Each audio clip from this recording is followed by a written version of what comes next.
ನಮಸ್ಕಾರ ಸ್ನೇಹಿತರೆ, ನನ್ನ ಚಾನಲ್ಗೆ ತಮಗೆಲ್ಲರಿಗೂ ಸ್ವಾಗತ. ಇವತ್ತೊಂದು ಒಳ್ಳೆ ಅಡುಗೆ ನೋಡೋಣ ಬನ್ನಿ. ಈ ಕಡೆ ಬೇಳೆಯನ್ನು 1.5 ಕಪ್ಪಷ್ಟು ಬೇಳೆ ತೊಳೆದು ಕುದಿಯೋಕೆ ಇಟ್ಟಿದ್ದೀನಿ. ಅದಕ್ಕೆ ಒಂದು ಸ್ವಲ್ಪ ಚಿಟಿಕೆ ಅರಿಶಿನ ಹಾಕಿದ್ದೀನಿ. ಇಲ್ಲಿ 3 ದೊಡ್ಡ ಸೈಜಿನ ಈರುಳ್ಳಿನ ಸಣ್ಣದಾಗಿ ಹೆಚ್ಕೊಂಡಿದ್ದೀನಿ. ಇದು ಹುಣಸೆ ಮೊಗ್ಗು, ಹುಣಸೆ ಚಿಗುರು ಅಂತಾರೆ ನಮ್ಮ ಕಡೆ. ನೋಡಿ, ಈ ಥರ ಇರುತ್ತೆ. ಇವಾಗ ಇದರದ್ದು ಸೀಸನ್ ಇದೆ, ಇರುವಾಗಲೇ ಇದೊಂದು ಸರಿ ಮಾಡಿ ನೋಡಿ. ಈ ಕಡೆ ಎಣ್ಣೆ ಕಾಯಕ್ಕಿಟ್ಟಿದ್ದೀನಿ. ಎಣ್ಣೆಗೆ ಸಾಸಿವೆ, ಜೀರಿಗೆ ಚಟ್ಪಟ ಅನ್ನೋವರೆಗೂ ಒಂದು ಸ್ವಲ್ಪ ಬಡಿಸ್ಕೊಳ್ಬೇಕು. ಅದಕ್ಕೆ ಸಣ್ಣದಾಗಿ ಹೆಚ್ಚಿಟ್ಕೊಂಡಿರೋ ಈರುಳ್ಳಿನ ಹಾಕಿ ಚೆನ್ನಾಗಿ ಎಣ್ಣೆಯಲ್ಲಿ ಬೇಯಿಸಬೇಕು. ಈರುಳ್ಳಿನ ಚೆನ್ನಾಗಿ ಬೆಂದ್ಕೊಳ್ಬೇಕು ಎಣ್ಣೆಯಲ್ಲಿ. ಸ್ನೇಹಿತರೆ, ನನ್ನ ಅಡುಗೆ ಹೇಗೆ ಬರ್ತಾ ಇದೆ ಅಂತ ಕಮೆಂಟ್ ಮಾಡಿ ತಿಳಿಸಿ. ಸಬ್ಸ್ಕ್ರೈಬ್ ಮಾಡಿ, ಫ್ಯಾಮಿಲಿ ಮೆಂಬರ್ಸಿಗೆಲ್ರಿಗೂ ಶೇರ್ ಮಾಡಿ, ಸಪೋರ್ಟ್ ಮಾಡಿ. ಹೇಗೆ ಬರ್ತಾ ಇದೆ ಅಂತ ಹೇಳಿ. ಈರುಳ್ಳಿನ ಚೆನ್ನಾಗಿ ಬೆಂದ್ಕೊಳ್ತಾ ಇದೆ. ಎಣ್ಣೆಯಲ್ಲಿ ಚೆನ್ನಾಗಿ ಬೆಂದಬೇಕು. ಒಂದು ಸ್ವಲ್ಪ ಕರಿಬೇವಿನ ಸೊಪ್ಪನ್ನು ಸೇರಿಸೋಣ. ಸ್ನೇಹಿತರೆ, ಇದಕ್ಕೆ ಕೊತ್ತಂಬರಿ ಸೊಪ್ಪು ಹಾಕೋದು ಬೇಡ. ಕೊತ್ತಂಬರಿ ಸೊಪ್ಪು ಹಾಕಿದರೆ ಇದ್ರ ಟೇಸ್ಟ್ ಹೊರಟೋಗ್ಬಿಡುತ್ತೆ. ಇದಕ್ಕೆ ಕೊತ್ತಂಬರಿ ಸೊಪ್ಪಿನ ಅವಶ್ಯಕತೆ ಇಲ್ಲ. ಈರುಳ್ಳಿನ ಚೆನ್ನಾಗಿ ಹುರಿತಾ ಇದೆ ಎಣ್ಣೆಯಲ್ಲಿ. ಒಂದು ಸ್ವಲ್ಪ ನೀರಿನ ಅಂಶ ಎಲ್ಲ ಸುಡಬೇಕು. ಇವಾಗ ಸ್ವಲ್ಪ ಬೆಂದಿದೆ, ಚೆನ್ನಾಗಿ ಬೆಂದಿದೆ. ಇದಕ್ಕೆ ಖಾರಕ್ಕೆ ಅನುಗುಣವಾಗಿ ಖಾರದ ಪುಡಿನ ಹಾಕೋಣ. ಚಿಟಿಕೆ ಅರಿಶಿನ ಹಾಕಬೇಕು. ಸ್ನೇಹಿತರೆ, ಖಾರನ ರುಚಿಗೆ ನಿಮ್ಗೆ ಹೇಗೆ ಊಟ ಮಾಡ್ತೀರೋ ಆ ವಿಧಾನದಲ್ಲಿ ಖಾರ ಹೆಚ್ಚು ಕಡಿಮೆ ಹಾಕ್ಕೊಳ್ಬೋದು. ಇದು ರೆಡಿಮೇಡ್ ಖಾರ ಇದೆ, ಇದು ಅಷ್ಟು ಸ್ಟ್ರಾಂಗ್ ಇರೋದಿಲ್ಲ. ಚಿಟಿಕೆ ಅರಿಶಿನ ಮತ್ತು ರುಚಿಗೆ ತಕ್ಕಷ್ಟು ಉಪ್ಪನ್ನು ಹಾಕಿ ಚೆನ್ನಾಗಿ ಬಾಡಿಸ್ಬೇಕು. ಆಮೇಲೆ ಇದಕ್ಕೆ ಹುಣಸೆ ಚಿಗುರು, ನಾವೆಲ್ಲ ಅನ್ನೋದು ಇದು ಹುಣಸೆ ಚಿಗುರನ್ನೇ, ಹುಣಸೆ ಮೊಗ್ಗು ಅಂತಾರೆ. ಹಿಂದೆ ಒಬ್ಬರು ಯೂಟ್ಯೂಬ್ನಲ್ಲಿ ಅಪ್ಲೋಡ್ ಮಾಡಿದ್ರು. ಹುಣಸೆ ಚಿಗುರು ಅಂದರೆ ಹೊಸ ಎಲೆ ಬರುತ್ತಲ್ಲ, ಅದನ್ನು ಹುಣಸೆ ಚಿಗುರು ಅಂತ ಹೇಳ್ತಾರೆ. ಅದನ್ನಲ್ಲ, ಇದನ್ನು ಹುಣಸೆ ಚಿಗುರು ಅನ್ನೋದು. ಇದನ್ನು ಹಾಕ್ಬಿಟ್ಟು ಚೆನ್ನಾಗಿ ಬಾಡಿಸ್ಬೇಕು. ಎಣ್ಣೆಯಲ್ಲಿ ಚೆನ್ನಾಗಿ ಹೊಂದ್ಕೊಳ್ಬೇಕು ಹುಣಸೆ ಚಿಗುರನ್ನ. ಆಮೇಲೆ ಒಂದು ಸ್ವಲ್ಪ ಮುಚ್ಚಿಟ್ಟಿದ್ರೆ ಅದು ಎಣ್ಣೆಯಲ್ಲಿ ಬೆಂದ್ಕೊಂಡು ಬಿಡುತ್ತೆ. ಹುಣಸೆ ಚಿಗುರನ್ನ ಅದರಲ್ಲೇ ಚೆನ್ನಾಗಿ ಬೆಂದ್ಕೊಂಡು ಸಣ್ಣ ಹಾಕಬೇಕು. ನೋಡಿ ಸ್ನೇಹಿತರೆ, ಒಂದು 5 ನಿಮಿಷ ಸಣ್ಣ ಉರಿನಲ್ಲಿ ಇಟ್ಬಿಟ್ಟು ಮುಚ್ಚಿಡೋಣ ಇದಕ್ಕೆ. ಇವಾಗಿದು ಆಗಿದೆ ನೋಡಿ, ಎಷ್ಟು ಚೆನ್ನಾಗಿ ಹೊಂದ್ಕೊಂಡಿದೆ ಎಣ್ಣೆಯಲ್ಲಿ. ಸ್ನೇಹಿತರೆ, ಅಡುಗೆ ಹೇಗಿದೆ ಅಂತ ಕಮೆಂಟ್ ಮಾಡಿ. ಖಂಡಿತವಾಗ್ಲೂ ನೀವು ಇದನ್ನು ಟ್ರೈ ಮಾಡಬೇಕು. ಯಾಕಂದರೆ ವರ್ಷದಲ್ಲಿ ಒಂದು ಸರಿ ಮಾತ್ರ ಹುಣಸೆ ಚಿಗುರು ಸಿಗುತ್ತೆ ನಮಗೆ. ಇದನ್ನು ಹಳೆ ಕಾಲದ ಅಡುಗೆಗಳನ್ನು ಮರೆಯಾಗಕ್ಕೆ ಬಿಡಬಾರ್ದು. ಇದೊಂದು ಸರಿ ಖಂಡಿತವಾಗ್ಲೂ ಮಾಡಿ ನೋಡಿ. ನಮ್ಮ ಅಜ್ಜಿ ಮಾಡ್ತಾರೋ ಅಡುಗೆ ಇದು. ಈ ಕಡೆ ಬೇಳೆ ಬೆಂದಿದೆ, ಬೇಯ್ತಾ ಇದೆ. ಇದಕ್ಕೆ ನೋಡಿ, ಒಗ್ಗರಣೆಗೆ 4-5 ಬೆಳ್ಳುಳ್ಳಿ ತೊಗೊಂಡಿದ್ದೀನಿ, ಹೆಸರನ್ನ. ಆಮೇಲೆ ಹುಣಸೆ ಹಣ್ಣನ್ನು ನೆನೆಸಿಟ್ಕೊಂಡಿದ್ದೆ, 1 ನಿಂಬೆ ಹಣ್ಣಿನ ಗಾತ್ರದಷ್ಟು.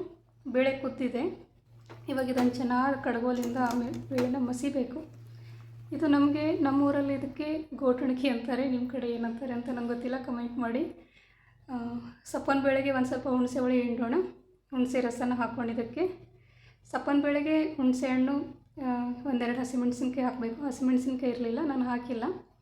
ಹುಣಸೆ ಹುಳಿ ಹಾಕಿಬಿಟ್ಟು ರುಚಿಗೆ ತಕ್ಕಷ್ಟು ಉಪ್ಪು ಸೇರಿಸೋಣ.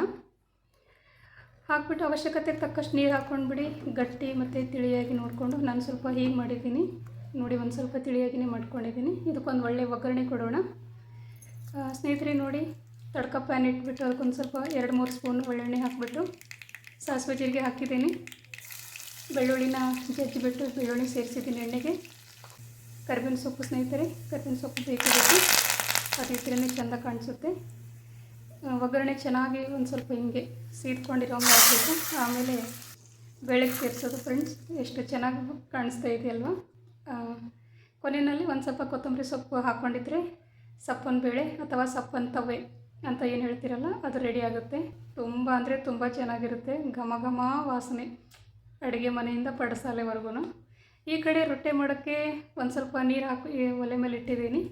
ಈ ನೀರನ್ನು ಚೆನ್ನಾಗಿ ಕುದಿಬೇಕು ಫ್ರೆಂಡ್ಸ್, ಚೆನ್ನಾಗಿ ಕುದಿಬೇಕು. ಈ ಕಡೆ ನಾನು 1 ಬಟ್ಲಷ್ಟು ಜೋಳದ ಹಿಟ್ಟು ತೊಗೊಂಡಿದ್ದೇನೆ ನೋಡಿ, ಈ ಅಳತೆಯಲ್ಲಿ. ಇದರಲ್ಲಿ 5 ರೊಟ್ಟಿ ಆಗಿದೆ. ನಾವು ನೀರು ಕುದೀತಾ ಇದೆ ಫ್ರೆಂಡ್ಸ್. ನಾವಂತೂ ದಿನಾಲೂ ರೊಟ್ಟಿ ಮಾಡ್ತಾ ಇರೋದು, ಸುಮ್ಮನೆ ಹಾಕೋಣ ಅಂತ ಇದನ್ನು ಕೂಡ ವಿಡಿಯೋ ಮಾಡಿದ್ದೀನಿ ನೋಡಿ. ಇದನ್ನು ಚೆನ್ನಾಗಿ ಹದ ಬರಲಿ ಅಂತ ಬಿಸಿನೀರು ಬಿಸಿ ಮಾಡಿಬಿಟ್ಟು ಹಾಕ್ಕೊಂಡಿರೋದು. ಸಾಮಾನ್ಯವಾಗಿ ನಾನು ಹಾಗೆ ರೊಟ್ಟಿ ಮಾಡಿಬಿಡ್ತೀನಿ. ಫಸ್ಟ್ ಟೈಮ್ ಯಾರು ರೊಟ್ಟಿ ಮಾಡ್ತಾ ಇದ್ದೀರಲ್ಲ ಅವ್ರಿಗೋಸ್ಕರ ಅಂತ ನೀರು ಬಿಸಿ ಮಾಡಿ ಹಾಕಿರೋದು ನೋಡಿ. ಫ್ರೆಂಡ್ಸ್, ಚೆನ್ನಾಗಿ ನಾದ್ಕೊಳ್ಬೇಕು, ಚೆಂದ ನಾದ್ಕೊಳ್ಬೇಕು. ಜೋಳದ ಹಿಟ್ಟು ಎಷ್ಟು ನಾದ್ತೀವೋ ಅಷ್ಟು ಒಳ್ಳೆ ರೊಟ್ಟಿ ಬರುತ್ತೆ ನೋಡಿ. ಒಂದಿಷ್ಟು ಗುಂಡ ರೊಟ್ಟಿ ಹಿಟ್ಟು ತೊಗೊಂಡ್ಬಿಟ್ಟು ಹಿಂಗೆ ಕೈಯಲ್ಲಿ ತಟ್ಟಿ ಅದು ಸ್ವಲ್ಪ ದೊಡ್ಡದು ಮಾಡಿಕೊಂಡು ಚೆನ್ನಾಗಿ ತಟ್ಟಬೇಕು ಫ್ರೆಂಡ್ಸ್. ನೋಡಿ, ಈ ಥರ ತಟ್ಕೊಂಡು ಹೋದರೆ ಆಯಿತು. ಕೆಳಗೆ ರೊಟ್ಟಿ ತಿರುಗಿಸೋಕ್ಕೆ ಅಂತ ಹಿಟ್ಟು ಉರಿಸ್ಕೊಳ್ಬೇಕು, ಅಂದರೆ ಮಾತ್ರ ರೊಟ್ಟಿ ಮೂವ್ ಆಗ್ತಿರುತ್ತೆ. ಇಲ್ಲಾಂದರೆ ಆಗಲ್ಲ, ಅಂಟ್ಕೊಂಡು ಬಿಡುತ್ತೆ, ಅಲ್ಲೇ ಕಲ್ಲಿಗೆ ಮೆತ್ಕೊಂಡು ಬಿಡುತ್ತೆ. ಹಾಗಾಕ್ಬಾರ್ದು ನೋಡಿ ಫ್ರೆಂಡ್ಸ್. ಎಷ್ಟು ಚೆನ್ನಾಗಿ ಬರ್ತಾಯಿದೆ ರೊಟ್ಟಿ. ಹಿಟ್ಟು ಸ್ವಲ್ಪ ಬೀಸಿ ಹಳೇದಾಗಿತ್ತು, ಒಂದು ಸ್ವಲ್ಪ ಜಿಗಿ ಹೋಗಿದೆ. ಇಲ್ಲ ಅಂತಂದರೆ ಇನ್ನೂ ಚೆನ್ನಾಗಿ ಬರುತ್ತೆ. ಇಷ್ಟು ಆದರೆ ಸಾಕು ಫ್ರೆಂಡ್ಸ್. ಎಷ್ಟು ಚೆನ್ನಾಗಾಗಿದೆ ಅಲ್ವಾ? ನನ್ನ ವಿಡಿಯೋ ಹೇಗೆ ಬರ್ತಾಯಿದೆ ಅಂತ ಕಮೆಂಟ್ ಮಾಡಿ ತಿಳಿಸಿ. ಹಂಚು ಬಿಸಿಯಾಗಿದೆ. ಇವಾಗ ಹಂಚಿನ ಮೇಲೆ ಹಾಕೋಣ, ರೊಟ್ಟಿನ ಹಾಕೋಣ. ಇದಕ್ಕೆ ನೀರು ಸವರಬೇಕು ಫ್ರೆಂಡ್ಸ್. ರೊಟ್ಟಿ ಹಾಕಿದ ಮೇಲೆ ಒಂದು 10 ಸೆಕೆಂಡ್ ಬಿಟ್ಟಾದಮೇಲೆ ಚೆನ್ನಾಗಿ ನೀರು ಸವರಬೇಕು ಎಲ್ಲ ಕಡೆನೇ. ಹೇಗೆ ಬರ್ತಾಯಿದೆ ಅಂತೇಳಿ ಖಂಡಿತವಾಗಲೂ ಟ್ರೈ ಮಾಡಿ. 1 ತಾಸು ಅಡುಗೆ ಮನೆಗೆ ಟೈಮ್ ಕೊಟ್ಟಿದ್ರೆ ಪರ್ಫೆಕ್ಟಾಗಿರೋ ಅಡುಗೆ ರೆಡಿ ಆಗುತ್ತೆ. ಒಳ್ಳೆ ಊಟ ಮಾಡ್ಬೋದು ಫ್ರೆಂಡ್ಸ್. ಇದೆಲ್ಲ ಹಳೆ ಕಾಲದ ಅಡುಗೆನ ಮರೆಯಾಗಕ್ಕೆ ಬಿಡಬಾರ್ದು. ಹುಣಸೆ ಚಿಗುರಿನ ಪಲ್ಯ, ಹುಣಸೆ ಚಿಗುರಿನ ಖಾರ, ಇದು ಮುಂದೆ ಹುಣಸಿನ ಚಿಗುರಿನ ಖಾರ ಹೇಗೆ ಮಾಡೋದು ಅಂತ ನಾನು ವಿಡಿಯೋ ಅಪ್ಲೋಡ್ ಮಾಡ್ತೀನಿ. ನೋಡಿ, ರೊಟ್ಟಿ ಚೆನ್ನಾಗಿ ಸುಡ್ತಾ ಇದೆ. ಒಂದು ರೊಟ್ಟಿ ಆಯಿತು. ಇನ್ನು ಒಂದು ರೊಟ್ಟಿ ಹೇಗೆ ಬಂತು ಅಂತ ಹೇಳಿ ಫ್ರೆಂಡ್ಸ್. ಇನ್ನು ಒಂದು ರೊಟ್ಟಿ ಮಾಡೋದನ್ನು ನೋಡೋಣ. ಸೇಮ್ ಹಾಗೇ ಕೆಳಗಡೆ ಕಲ್ಲಿಗೆ ಬಂಡೆಗೆ ಒಂದು ಸ್ವಲ್ಪ ಹಿಟ್ಟು ಉದುರಿಸ್ಕೊಂಡ್ಬಿಟ್ಟು ಚೆನ್ನಾಗಿ ತಟ್ಟೋದಷ್ಟೇ. ಒಂದು ರೊಟ್ಟಿ ಮಾಡಿದ್ಮೇಲೆ ಇನ್ನೊಂದು ರೊಟ್ಟಿ ಬಂದೇ ಬರುತ್ತೆ ಅಲ್ವಾ? ನೀವು ಯಾವ ರೀತಿ ರೊಟ್ಟಿ ಮಾಡ್ತೀರಾ ಅಂತ ಕಮೆಂಟ್ ಮಾಡಿ. ಈ ಕಡೆ ಇನ್ನೂ ಪೈಪಿಂದನೂ ಲಟ್ಟಿಸ್ತಾರೆ, ಅದನ್ನು ಬೇಕಾದರೂ ನಾನು ವಿಡಿಯೋ ಅಪ್ಲೋಡ್ ಮಾಡ್ತೀನಿ ಮುಂದೆ. ನೋಡಿ ಫ್ರೆಂಡ್ಸ್, ಎಷ್ಟು ಚೆನ್ನಾಗಿ ಬರ್ತಾಯಿದೆ. ಇದು ಕೂಡ ರೆಡಿ ಆಯಿತು.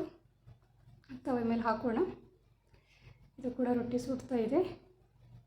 ತುಂಬ ಅಂದರೆ ತುಂಬ ಒಳ್ಳೆ ಕಾಂಬಿನೇಷನ್ ಫ್ರೆಂಡ್ಸ್. ಒಂದು ಸ್ವಲ್ಪ ಸ್ಟ್ರಾಂಗಾಗಿ ಹುಳಿ, ಉಪ್ಪು, ಖಾರ, ಹುಣಸೆ ಚಿಗುರಿನ ಪಲ್ಯ ಮತ್ತು ಸಪ್ಪನ ಬೇಳೆ, ರೊಟ್ಟಿ ಮತ್ತು ಅನ್ನದ ಜೊತೆ ಸಪ್ಪನ ಬೇಳೆ, ಹುಣಸೆ ಚಿಗುರಿನ ಖಾರ ಮೇಲೆ ಹಾಕ್ಕೊಂಡು ತಿಂತಾಯಿದ್ರೆ ಅಪ್ಪಪ್ಪ ಸ್ವರ್ಗಕ್ಕೆ ಮೂರೇ ಗೆಣು ಸ್ನೇಹಿತರೆ. ಖಂಡಿತವಾಗಲೂ ಮಾಡಿ ನೋಡಬೇಕು. ನನ್ನ ವಿಡಿಯೋ ಯಾವ ಊರಿಗೆ ರೀಚ್ ಆಗ್ತಾಯಿದೆ ಅಂತ ಕಮೆಂಟ್ ಬಾಕ್ಸಲ್ಲಿ ತಿಳಿಸಿ. ಮತ್ತು ನನ್ನ ವಿಡಿಯೋ ಯಾರ್ಯಾರಿಗೆ ಇಷ್ಟ ಆಗ್ತಾಯಿದೆ ಅಂತಲೂ ತಿಳಿಸಿ. ಇನ್ನೂ ಹೊಸ ವಿಡಿಯೋ ಯಾವುದಾದ್ರೂ ಹಳ್ಳಿ ಸೈಡಿನಲ್ಲಿ ಮಾಡೋ ಅಡುಗೆಗಳು ಬೇಕಾದರೆ ಕಮೆಂಟ್ ಮಾಡಿ. ಆ ಅಡುಗೆನ ಮಾಡಿಬಿಟ್ಟು ತಲುಪಿಸೋ ಪ್ರಯತ್ನ ಮಾಡ್ತೇನೆ. ನೋಡಿ ಫ್ರೆಂಡ್ಸ್, ನನಗೆ ಹೇಗೆ ಬರುತ್ತೋ ಆ ಥರ ನಾನು ರೊಟ್ಟಿ ಮಾಡಿದ್ದೀನಿ. ಯಾಕಂದರೆ ಜೋಳದ ರೊಟ್ಟಿ ಮಾಡೋದು ಸ್ವಲ್ಪ ಅಷ್ಟೇ, ನಾನು ಇತ್ತೀಚೆಗಷ್ಟೇ ಕಲ್ತ್ಕೊಂಡಿರೋದು. ತುಂಬ ಅಂದರೆ ತುಂಬ ಚೆನ್ನಾಗಿ ಬಂದಿದೆ. ದಪ್ಪ ಇಲ್ಲ ಏನಿಲ್ಲ, ತುಂಬ ತೆಳ್ಳಗಾಗಿಯೇ ಬಂದಿದೆ. ನೋಡಿ, ಸರ್ವ್ ಮಾಡ್ಕೊಳ್ಳೋಣ ಇವಾಗ. ಹುಣಸೆ ಚಿಗುರಿನ ಪಲ್ಯ ಮತ್ತು ಬೇಳೆ ಫ್ರೆಂಡ್ಸ್, ಸಪ್ಪನ ಬೇಳೆ. ನಮ್ಮ ಮನೆಯಲ್ಲಂತೂ ಒಂದು ಸ್ವಲ್ಪ ಖಾರ ಸಪ್ಪು ಅಡುಗೆ ತುಂಬ ಇಷ್ಟಪಡ್ತಾರೆ. ನಾವು ವಾರದಲ್ಲಿ ಒಂದು ಸರಿ ಆದರೂ ಮಾಡಿರ್ತೀವಿ ಈ ಅಡುಗೆನ. ಆದರೆ ಸೀಸನಲ್ಲಿ ಏನು ಸಿಗುತ್ತೋ ಅದನ್ನು, ಹುಣಸೆ ಚಿಗುರು, ಮಾವಿನಕಾಯಿ ಚಟ್ನಿ ಇಂಥದ್ದು. ಆದರೆ ಸಪ್ಪನ ಬೇಳೆ ಮಾತ್ರ ವಾರದಲ್ಲಿ ಒಂದು ಸರಿ ಇದ್ದೇ ಇರುತ್ತೆ. ಅದ್ರ ಜೊತೆ ಬೇರೆ ಬೇರೆ ಪಲ್ಯಗಳಿರ್ತವೆ. ನೋಡಿ ಫ್ರೆಂಡ್ಸ್, ತಟ್ಟೆಗೆ ಹಾಕ್ಕೊಳ್ತಾ ಇದ್ದೀವಿ. ರೊಟ್ಟಿ, ಸಪ್ಪನ ಬೇಳೆ, ಹುಣಸೆ ಚಿಗುರಿನ ಪಲ್ಯ, ಇಷ್ಟು ಒಳ್ಳೆ ಕಾಂಬಿನೇಷನ್ ಇದೆ ನೋಡಿ. ರೈಸ್ ಜೊತೆನೂ ತುಂಬ ಸಖತ್ತಾಗಿರುತ್ತೆ ಫ್ರೆಂಡ್ಸ್. ಬಿಸಿ ಬಿಸಿ ಅನ್ನ, ಬಿಸಿ ಬಿಸಿ ಸಪ್ಪನ ಬೇಳೆ ಅಥವಾ ಬೇಳೆ ತವೆ ಏನಂತಿರೋದು, ಅದ್ರ ಮೇಲೆ ಹುಣಸೆ ಚಿಗುರಿನ ಪಲ್ಯ ಹಾಕ್ಕೊಂಡು ನೋಡಿ ಫ್ರೆಂಡ್ಸ್, ಚೆನ್ನಾಗಿ ಕಲಿಸ್ಕೊಂಡು ತಿನ್ನೋದೇನೆ ಅಲ್ವಾ? ನೋಡಿದ್ರೇ ಬಾಯಲ್ಲಿ ನೀರು ಬರ್ತಾ ಇದೆ. ತುಂಬ ಅಂದರೆ ತುಂಬ ಚೆನ್ನಾಗಿದೆ. ಖಂಡಿತವಾಗ್ಲೂ ಎಲ್ಲರೂ ಒಂದು ಸರ್ತಿ ಪ್ರಯತ್ನ ಮಾಡಿ ನೋಡಿ. ಪ್ರಯತ್ನ ಬೇಡ, ಹೇಗೆ ಬಂದಿದೆ ಅಂತ ತಿಳಿಸಿ. ಥ್ಯಾಂಕ್ ಯು, ಧನ್ಯವಾದಗಳು. Thank you so much.